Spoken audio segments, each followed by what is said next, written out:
Salut à tous et bienvenue sur Lidl Cuisine, j'espère que vous allez bien. Alors si vous êtes en recherche d'inspiration pour un goûter bien gourmand, restez avec nous jusqu'au bout de cette vidéo, vous n'allez pas être déçus. On va partir sur une brioche façon pain perdu avec du lait d'amande. Je vais vous faire également des petites bananes caramélisées, des amandes effilées sur le dessus. Vous voyez où on va? Ouais. Bon, je vous liste tous les ingrédients en description de la vidéo et comme d'habitude, vous les retrouverez chez Lidl. Allez, c'est parti. Pour la recette de la brioche façon pain perdu, vous aurez besoin de lait d'amande, 3 bananes, des amandes effilées, de la cassonade, une gousse de vanille, 2 œufs, une brioche tressée, du beurre et du sucre blond. Alors, pour commencer, j'ai mis mes amandes effilées dans une poêle à sec et je suis en train de les torréfier là. Donc elles sont en train de prendre une jolie couleur, sans matière grasse, hein, juste les amandes bien à plat. Vous pouvez faire également cette opération au four, 180 degrés, ça va vous prendre 5-6 minutes. Vous faites attention, vous pouvez également mélanger pour qu'elles dorent bien de tous les côtés. C'est parfait, ça va donner beaucoup plus de goût aux amandes effilées. Vous achetez un paquet d'amandes, vous les torréfiez et vous pouvez les conserver comme ça pour vos futurs gâteaux. Donc au moins l'étape de torréfaction est déjà faite. Voilà, c'est bon pour moi. Regardez, elles ont une jolie couleur. Je vais les réserver dans un bol. On va continuer. Eh bien, puisque on en est à avoir la poêle chaude, on va l'utiliser. J'ai des bananes ici, je vais les faire caraméliser. Donc on va mettre une bonne noix de beurre. Je garde un peu de beurre pour tout à l'heure pour la brioche. Je vais faire fondre mon beurre dans la poêle. Pendant ce temps, vous prenez des bananes. Pas besoin qu'elles soient trop mûres, hein. On peut même partir sur des bananes un peu fermes et on va les éplucher et les découper en tronçons. C'est pas grave, le beurre peut se colorer un tout petit peu, hein, ça donnera encore plus de goût. Comme je vous disais, les bananes, je vais les couper en tronçons comme ça. Ça, je pourrais les poser à plat. Je viens les mettre à plat dans la poêle avec le beurre et on peut ajouter un peu de cassonade, hein, sur les bananes. Ça va vraiment caraméliser tranquillement. Allez, je vais en faire 2.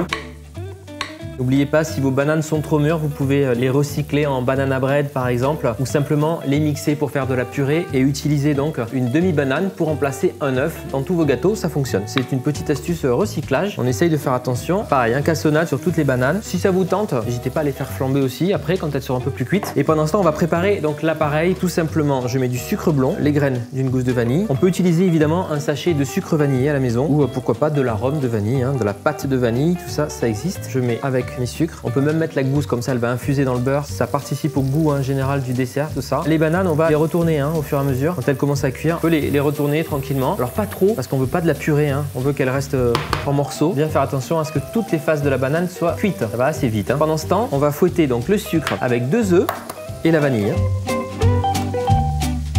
On va faire fondre le sucre comme ça avec les œufs, c'est très bien. Et ensuite, j'ajoute donc du lait d'amande dans cette recette. Vous pouvez évidemment réaliser la recette avec du lait normal. Le lait d'amande, c'est très doux en termes de résultats. C'est pas mal, moi j'aime beaucoup. Vous avez le droit d'aromatiser évidemment cette préparation. Quelques gouttes d'amande amère, de l'eau de fleur d'oranger, un peu de rhum, ça c'est possible. Ah, la belle brioche. Alors cette recette à la base, elle est faite pour utiliser les restes de pain et de brioche qui pourraient être un peu rassis. Part sur une brioche bien moelleuse et tout, constituer ce dessert. Mais en tout cas, sachez que c'est une bonne façon aussi de recycler pareil du pain de la veille ou même un croissant, tout ça et tout ça marche, hein, croissant, pain au chocolat. Vous pouvez préparer cette préparation, tremper dedans et hop, faire dorer à la poêle. Au niveau de la brioche, vous avez plein de façons, voilà, de la tailler. Vous pouvez faire des fingers, des bâtonnets un peu longs de brioche, des grosses tranches généreuses. On va partir là-dessus aujourd'hui. On va couper des tranches de brioche. Elles font à peu près 3 cm là. Je vais les recouper en deux. Vous inquiétez pas, sinon ça ferait un peu gros comme dessert. Voilà, je les recoupe en deux, ça me fait des beaux morceaux comme ça de brioche perdue. On pourra les mettre l'une sur l'autre pour le service et ce sera canon. Ça va laisser le temps aux bananes de finir de caraméliser dans la poêle. Là, c'est joli, ça commence à prendre une belle couleur. Si vous voulez les flamber, c'est à ce stade que vous pouvez ajouter donc hors du feu un petit bouchon de rhum par exemple et hop, flamber vos bananes.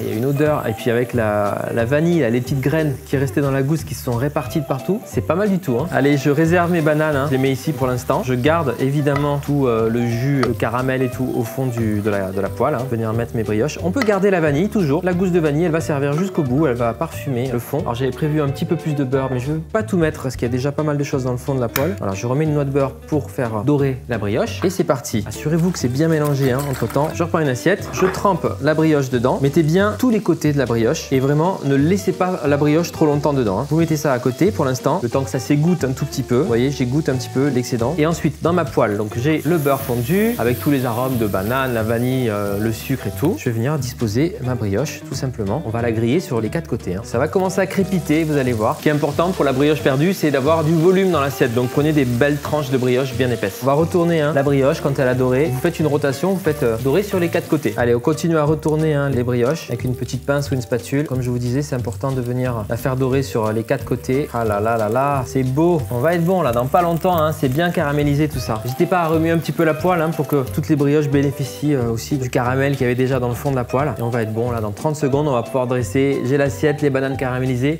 les amandes torréfiées, donc un peu grillées là, effilées. Ça va être un dessert de folie. Si vous avez envie de jouer les contrastes aussi en termes de froid chaud, vous pouvez servir une boule de glace vanille avec la brioche perdue ou pourquoi pas de la crème fouettée tout simplement. C'est terminé, on va pouvoir servir notre brioche perdue. C'est super beau, comme je vous disais, regardez, hein, on a quelque chose de très sympa là. Vous pouvez faire des fingers encore plus fins en recoupant en deux la brioche si vous souhaitez. Je suis un gourmand, hein, donc j'ai fait des beaux morceaux bien généreux. Moi je vais en servir 3 je pense. Je sais pas, qu'est-ce que vous en pensez en commentaire? 2, 3, on va vous faire un truc un peu visuel comme ça. On va venir mettre donc les petites bananes caramélisées un peu partout sur le dessert.